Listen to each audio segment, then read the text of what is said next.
Tôi là Xuân Hà, một nghệ sĩ thị giác và đa phương tiện, hiện đang sống và làm việc tại Đà Nẵng. Với công việc hiện tại tập trung vào những thay đổi văn hóa xã hội ở quê hương miền Trung Việt Nam. Tôi là một nghệ sĩ tự học.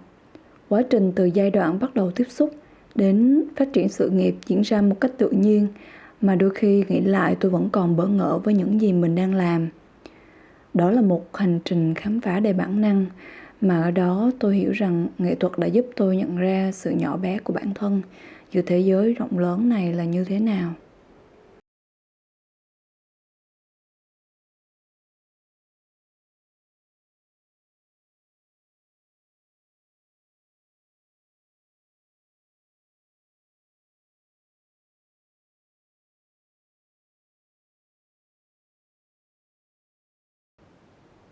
Tác phẩm của tôi trải dài từ các thực hành vẽ,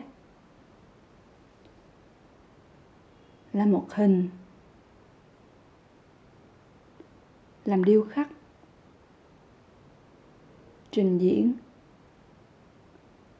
sắp đặt và video. Thông qua các thử nghiệm khác nhau với vật liệu và không gian, tôi sử dụng những mảnh vụn tinh giản của cuộc sống hàng ngày, các thao tác hình ảnh động và nhiều loại phương tiện nghệ thuật để trình bày các kịch bản phi thực tế, sau đó dần dà tự chúng định hình nên câu chuyện. Tác phẩm của tôi bắt nguồn từ sự đối lập giữa bản thân và những thay đổi chóng mặt xảy ra trong môi trường xung quanh. Trong các dự án gần đây, tôi thường phản ánh mối quan tâm của mình trong các chủ đề môi trường, xã hội và văn hóa tại vùng quê mình, miền Trung Việt Nam, mà tôi sẽ trình bày chi tiết hơn trong phần 3. Bên cạnh việc thực hành như một nghệ sĩ độc lập, tôi còn làm việc như một nhà tổ chức các hoạt động nghệ thuật. Tôi đồng sáng lập nhóm nghệ thuật Chaos Downtown Cháo từ năm 2015 đến năm 2018 trong Sài Gòn. Chúng tôi tổ chức các chương trình như triển lãm, workshop, nói chuyện cùng nghệ sĩ và đặc biệt tập trung hỗ trợ các nghệ sĩ trẻ, những người có ít kinh nghiệm hoặc không có nhiều tiếng nói trong cộng đồng nghệ thuật.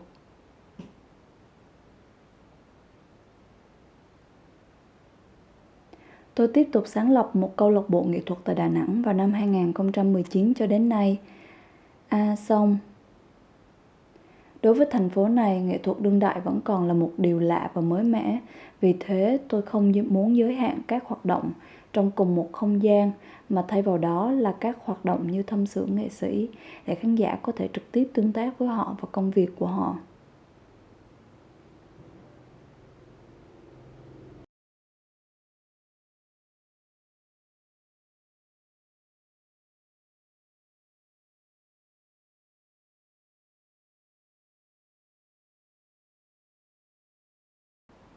Tôi bắt đầu thực hiện dự án Nắm Cát Tha Hương từ năm 2020, sau khi có một năm quan sát môi trường xung quanh với những thay đổi chóng mặt của quê hương mình, và cũng là để làm quen lại những ký ức ấu thơ trên mảnh đất này.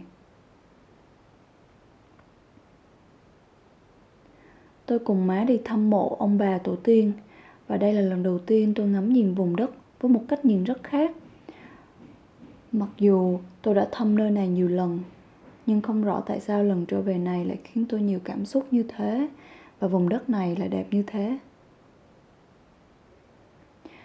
Tôi bắt đầu tò mò và thấy kỳ lạ về tài nguyên cát trắng ở quê mình, nên tôi bắt đầu tìm kiếm thông tin về cát trắng Quảng Nam trên Internet, và nó tràn ngập những bài báo về việc khai thác cát trắng để làm thủy tinh, xuất khẩu cát trắng đến các nước phát triển khác để phục vụ cho ngành thủy tinh cao cấp, và hậu quả của việc khai thác quá mức đã ảnh hưởng đến người dân địa phương như thế nào.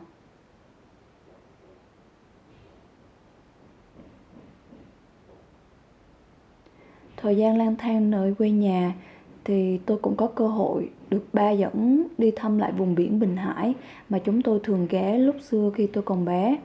Chúng tôi phát hiện có rất nhiều chai thủy tinh mắc cạn trên bãi biển, mà tôi có thể dễ dàng nhận biết được chúng đến từ đâu trên nắp chai và nhãn mác của chúng. Hầu hết là chữ Trung Quốc. Có một điều gì đó khiến tôi rung động và liên kết thành một câu chuyện trong tôi rằng cát trắng ở quê tôi đã trở về, với một hình hài khác, bị đào thải, bị bỏ rơi và lãng quên. Giống như thân xác của tổ tiên chúng ta, tất cả đều quay trở về với cát bụi. Những câu chuyện này đã dần khiến tôi bắt đầu hiện hữu hóa bằng dự án Nắm Cát Tha Hương và làm một số tác phẩm vào năm ngoái khi có cơ hội lưu trú nghệ thuật tại không gian Art Space ở Hà Nội. Tôi cũng có cơ hội được thăm lò thổi thủy tinh Bắc Mắng ở miền Bắc, nhưng thực sự những lò như vậy rất hiếm hoi vào ngày nay. Bởi sự phát triển của ngành công nghiệp, những nhà máy sản xuất năng suất cao, nhân công rẻ đã dần xóa sổ đi các lò thổi thủy tinh thủ công như thế này.